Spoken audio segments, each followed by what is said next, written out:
Hi. Bend over. Hi. What are you doing? I'm bending over, like you told me to. No, my name is Bend Over. I'm here for the job interview. Oh. Hi everybody and welcome back to Rude English. I'm Ed and I'm here to help you achieve your pronunciation goals. In today's video I'm going to be discussing catenation, which is a way of linking words together in connected speech. So keep watching this video if you want to know why bend over sounds like bend over.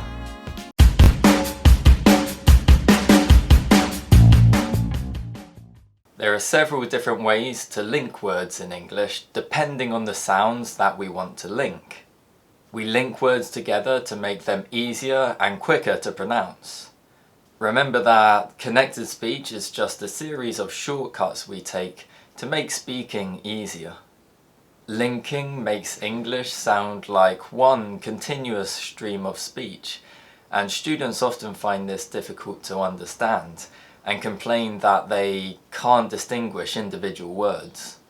However, there are some clues that can help us to distinguish individual words in connected speech, and for this reason native speakers rarely have problems understanding each other. So let's look at some examples now. It's cold outside. When I speak slowly, there's a clear gap between cold and outside. Now listen again as I speak naturally. Is there still a clear gap? It's cold outside.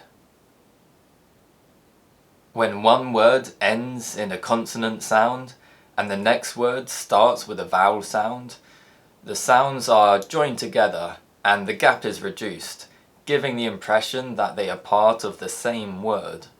This process is known as catenation or consonant-vowel linking.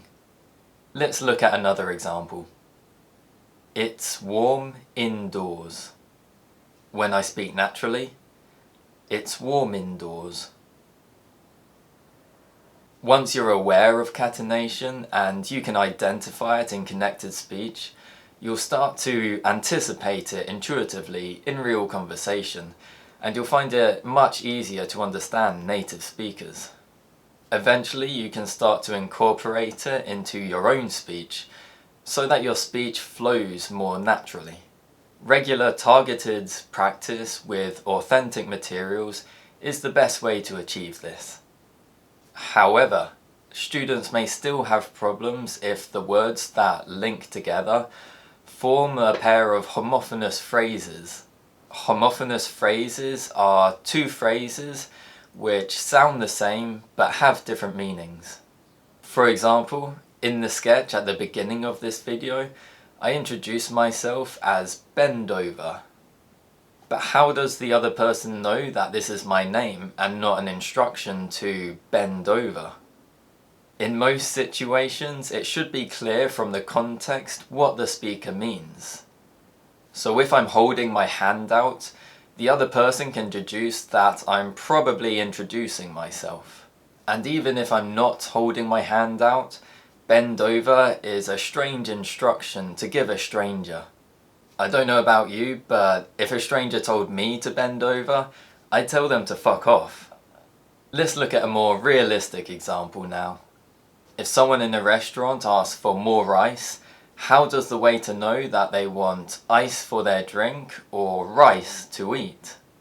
Again, it should be clear from the context.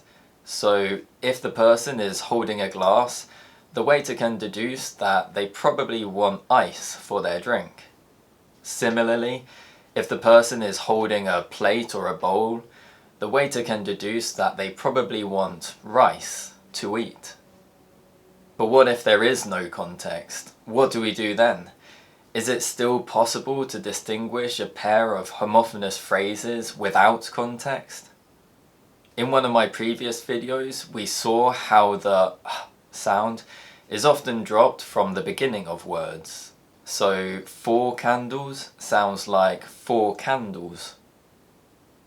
Although these phrases sound the same, there are actually some very small differences between the sounds, which help us to distinguish one phrase from the other.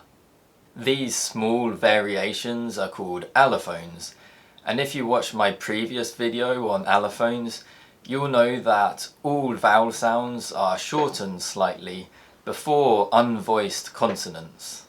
So the or sound in fork is slightly shorter than the or sound in for. Furthermore, unvoiced plosives are often aspirated at the beginning of syllables.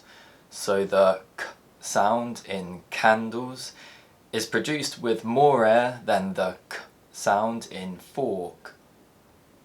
These small differences mean that even in the absence of context, four candles is usually distinguishable from four candles.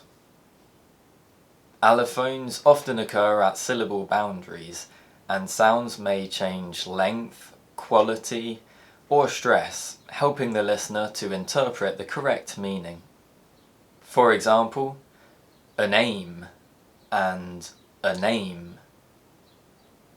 These phrases are nearly identical, but the n sound at the beginning of name is slightly longer and more stressed than at the end of n. This helps the listener to distinguish the words and interpret the correct meaning. These are extreme examples, and there's usually sufficient context to understand the meaning of a homophonous phrase, but it helps to demonstrate how even in an apparently continuous stream of speech, we're still able to distinguish individual words and interpret the correct meaning through allophones. Well, that's the end of the lesson. Thanks very much for watching. As always, please let me know what you thought in the comments below, and remember to like and subscribe and stay tuned for more videos like this in the future. I'll see you all next time. Goodbye.